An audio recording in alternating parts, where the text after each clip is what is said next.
අපි පුතේ මම ඊයේ 10 ශ්‍රේණිය ඔයගොල්ලන්ට පාඩම ලියා ගන්න දුන්නා. නමුත් මට පහදලා දෙන්න බැරි වුණා. ඒක නිසා මම දැන් ඔයාලට ඒක පහදලා දෙන්නම්. ඊයේ අපි කතා කරේ පුතේ නර්තන කලාව හා බැඳි ඓතිහාසික සාධක.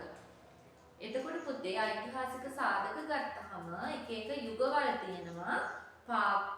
බෞද්ධ යුගය, එතකොට අනුරාධපුර යුගය, පොළොන්නරු යුගය, දඹදෙණි යුගය, කුරුණෑගල යුගය, ගම්පොළ යුගය, කෝට්ටේ යුගය, මහනුවර යුගය, කොළඹ යුගය. එතකොට පුතේ යුගවල් කීයක් තියෙනවද? යුගවල් 9ක් තියෙනවා. එතකොට පුතේ මූලාශ්‍ර ගත්තහම ඓතිහාසික සාධකවල තියෙනවා ශිලාලේඛන. ශිලාලේඛන කියනවා ගොඩක් දරුවෝ අහලා ඇති. මම ඊළඟ සතියේ ක්ලාස් එකේදී ඒ ටික වලට බෝඩ් එකේ ලියලා පහදලා දෙන්නම්. ඊට පස්සේ තව තියෙනවා පුතේ පුරා විද්‍යාත්මක මූලාක්ෂර. ඒවට අයිති වෙනවා මොනවාද? රූකම්, කැටයම්, සිතුවම්. තව තියෙනවා පුතේ සංදේශ කාව්‍ය. මූලාශ්‍රවල තව තියෙනවා සංදේශ කාව්‍ය. ඊට පස්සේ තව තියෙනවා වංශ කතා. සමහරක් විට ඔයාලා අහලා ඇති ඒ වංශ කතා අතර තියෙනවා මහා වංශය. මහා වංශය ගොඩක් දුරට අහලා ඇති. හීරටියේ දහම් පාසලේ පුස්තකාලේ මහා වංශය පොත් තියෙනවා. ඔයාලා අරගෙන බලලා ඒක කියවන්න. ඊට පස්සේ තව තියෙනවා පුතේ විදේශික වාර්තා.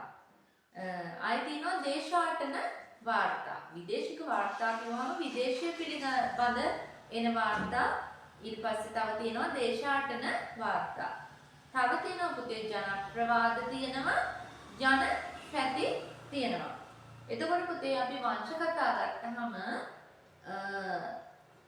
ඔයාලා දන්නවත් ඇති, නොදන්න දරුවොත් ඇති එක එක වංශ තියෙනවා. දීප වංශය, ඊට පස්සේ තියෙනවා තූප වංශය, මූල වංශය, බෝධි වංශය, මහා වංශය. ඔයාලට මහා වංශයේ පොතක් තියෙනවා හීරටියේ දහම් පාසල් දරුවන්ට නම් කියවක පුස්තකාලේ තියෙනවා. අරගෙන බලන්න. ඒ දරුවෝ ඊට පස්සේ පුතේ මම ඔයාලට එකින් එක කරුණු චුට්ටක් පැහැදිලි කරලා දෙන්නම්.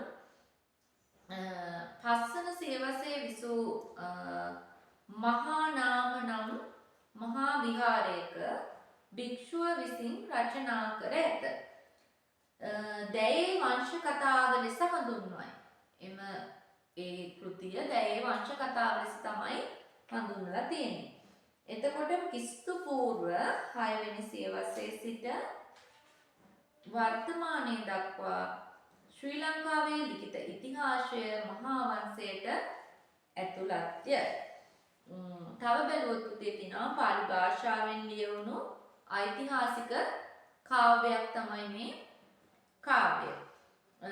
පරිච්ඡේද කීයක් තියෙනවද? පරිච්ඡේද 37ක් තියෙනවා. එතකොට ගාථා තියෙනවා 2913ක්. මහා වංශයේ තමයි මේ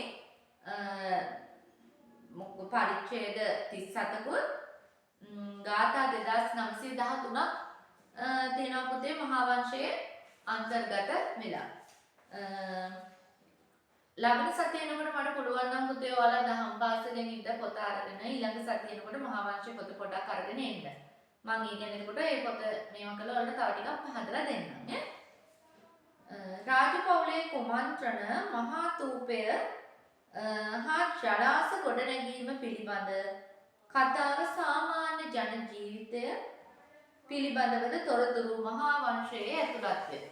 එතකොට පුතේ මේ මහා වංශයේ තියෙන ග්‍රන්ථයේ මේ හැම දෙයක්ම ඇතුළත් වෙලා තියෙනවා.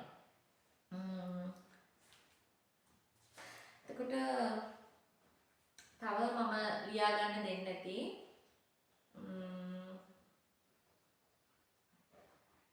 හරි. ඉතුරු චුට්ට පුතේ මම ලබන සතිය වලත් එක්ක කතා කරන්නම්. ඒ ටික මම ලියා ගන්නම දීලා තව ගොඩක් තියෙනවා. ඒ ගැන ඔයාලට විස්තර පහදලා දෙන්න. ඒ ටික මම ලබන සතියේ තව චුට්ටක් හොඳට ඔයාලට පහදලා දෙන්නම්.